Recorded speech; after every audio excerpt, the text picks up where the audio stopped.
We were proud of political reform of the political system, but after a modest modicum of change, the gravy train still puffs along with a matrix of allowances and expenses for TDs that would never be tolerated elsewhere.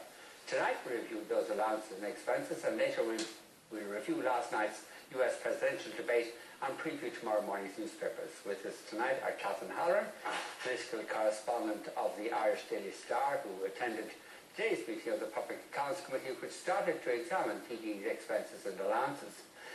John McGuinness, Fianna Fáil TD for Carlow Kilkenny, and he's chairman of the Public Accounts Committee, and Brian Stanley, Sinn Féin TD for Laois Offaly, who is a member and a spokesperson for the party on the environment. Later we'll be joined by John McGurk and Jeremy Codded, editor of the Sligo Champion, for our preview of tomorrow morning's newspapers. If you'd like to comment to the public, you can text us at 53131 and place the word tonight before I comment, to send us a tweet at #B or email us at tonight@tv3.ie. Catherine, let's go through first of all the allowances and expenses that are enjoyed, I think that's the proper word, by TDs. Well, the list is fairly long, but I'll go through the highlights for you. But once we bear in mind, to start off with, every TD is entitled to a basic salary of, I'm rounding up the figures, €92,000 a year is the basic salary. On top of that... 92,672. Well, you could round that up to 93,000. 93,000 then, just for the sake of the argument, 93,000. On top of that, if you're an office holder, or if you're the chair of a committee, or if you're a party whip, you're entitled to more money. Now, this is before we even go into the allowances, like the travel and accommodation allowance and the public representation allowance. So, for example, on top of the €93,000, the Taoiseach, Enda Kenny, gets an extra €107,000. The Taoiseach gets an extra 91,000. Ceann Comhairle an extra 76,000, as do each of the ministers. A junior minister will get an extra 37,000. The last Ceann Comhairle gets an extra 37,000, and then the super junior minister, which will be Paul Keogh and Jan O'Sullivan, not only do they get an extra 37,000 on top of their 92,000, but they also were entitled to a payment of €17,000 just because they can sit at a cabinet table. So they're just the extras for the office holders. Then you look within the party structure itself. The assistant government whip will get 15,000. The Fianna Fáil whip will get 19,000. The Fianna Fáil assistant whip will get 9,500. Fianna Fáil whip gets 19,000. 19,000 extra. Does that work out at 1,000 per whipped TD? well, for the sake of Fianna Fáil, yes, absolutely. People before profit whip, Sinn Féin whip, Socialist Party whip all get €6,000 on top of that. That's 1,200 per whip TD. Or the Socialist Party, maybe what? 6,000 now? Yeah. Per person. Well, for the one person that's there. Then you can look at the travel and accommodation allowance and the public representation allowance. And the travel and accommodation allowance, I suppose, it's supposed to cover your mileage and your accommodation costs for doing your work. But they have it done into a number of different bands depending on where you live. So it can go anything from €12,000 a year right up to €37,850 if you're living 360 kilometres or more away from the house. If you're living right beside it all, how much do you get for travel and accommodation? €12,000 a year, €1,000 a month. Even though you could walk to the. I work out of Leinster House, Vincent, and my total commute cost per day is €4. €2 in on the Lewis and €2 out on the Lewis. Now, to be fair, the €12,000 is supposed to cover mileage around the constituency that you do represent. But it's when you're talking about Dublin, an awful lot of people would say, like, there's so many people who don't get paid to go to work. When you look at this, the TDs are getting paid to go to work, which is the only way you can read into this. Go on. Then we go on to the public representation allowance, which I have my figures here in front of me. You can have two different ones. You can have an unvouched system or a vouched system. If you go for unvouched, it's 15,000 a year. If you go for the unvouched system, I think it's 20. What is the public representation allowance? What's that supposed to cover? That is supposed to cover the likes of your constituency office, electricity, rent of the constituency office, holding clinics, computers in your constituency office, basically the upkeep and running of your constituency office. If you don't go for vouched expenses, you get unvouched. You can go for vouched, which you can get up to 25,000, 26,000 for, or you can go for unvouched, which you get 15,000 for. Right. Yeah. So I think the figure that even though you mightn't have a constituency office, even though you might be working from the back room of your house. But most TDs do have a constituency office. But what was interesting is that 71% of the TDs, and we found this out of the Public Accounts Committee today, 71% of the TDs go for the vouched, which is obviously it's the higher amount. And on average, what do they get? On average, well, I suppose it could be 25,700. I think is the figure. Is up to, that's the maximum for vouched, and 15,000 for unvouched. It's quite something. But on top of that, Vincent, I mean, there are other little payments that are being paid to our TDs that people mightn't be aware of. The chair people of Oireachtas committees get €9,500 a year of an allowance. And there are how many of those? There's 11 of those. Or 15? Yeah, well, they've cut them down now. But it's 11. 15 match each. Is it? Yeah. If you're a member of the Oireachtas Commission, just a member, you get €9,500 a year. Commission thing? Well, I suppose it's kind of the oversight of the House and the rules and regulations. And yeah, they will go into these expenses. They will go into the oversight of the House and the statement, or the. How should they get 9,000 each for that? John, do you have that? They shouldn't. Okay, is this the honest answer? Go on. A TD can claim €750 every 18 months to buy themselves a new mobile phone. Every month? No, every 18 months.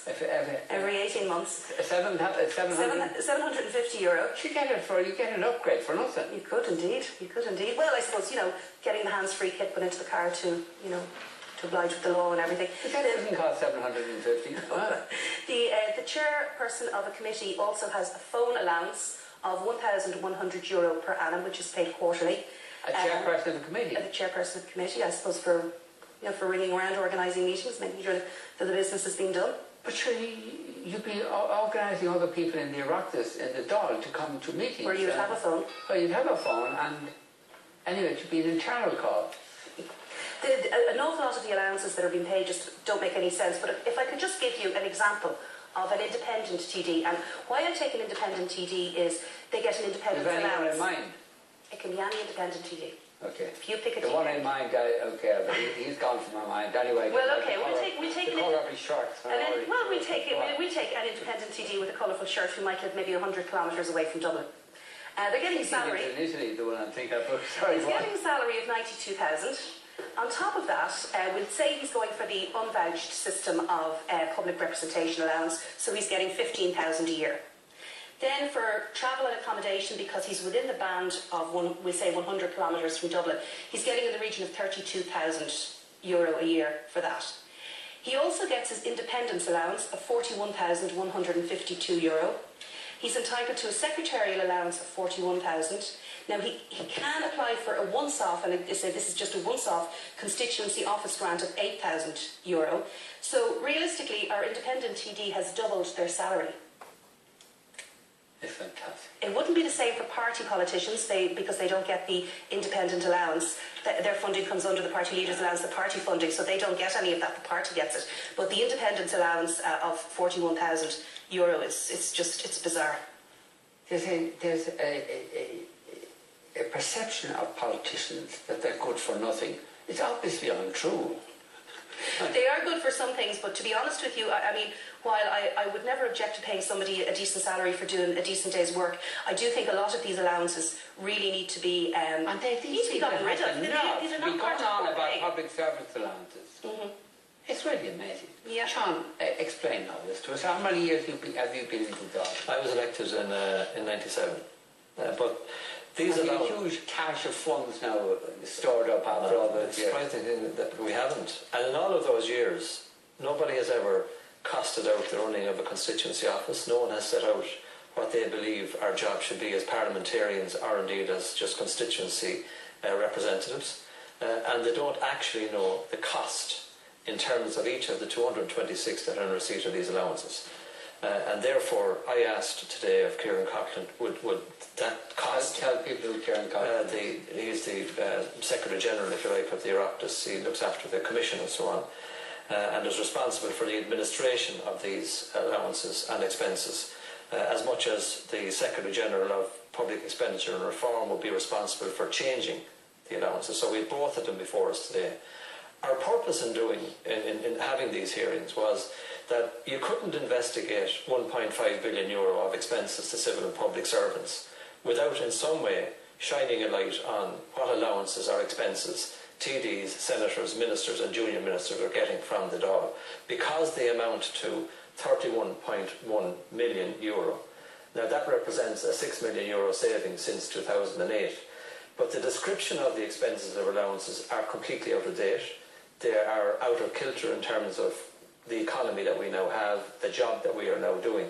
So what Kieran Coughlan actually suggested today, the clerk of the Dáil, what he suggested today was an independent body outside of politicians or indeed civil servants that would look at this and determine just exactly what we should be paid and what allowances and expenses should be paid. But should we I think that would be a starting point. We already have an independent mechanism for determining the pay of TDs. It's done through the benchmarking exercise that the inquiries into public service remuneration, and TD's remuneration is linked to that of civil servants, isn't it? It is, but Brian Lenihan ended some of that by ending the increments, for example, to TDs and senators, and he ended that at one point in time. What do you mean ending increments? There's loads of increments. No, there's increments for civil and public service. There are no increments for TDs and senators, and Brian Lenihan ended that in his time. What do you mean increments? If you're for years of service. If you're a half whip of a hardly existing committee, you get no increments on basic salary. No increments on salary. The expenses and allowances outlined already need to be examined and need to be adjusted. There's no question about that.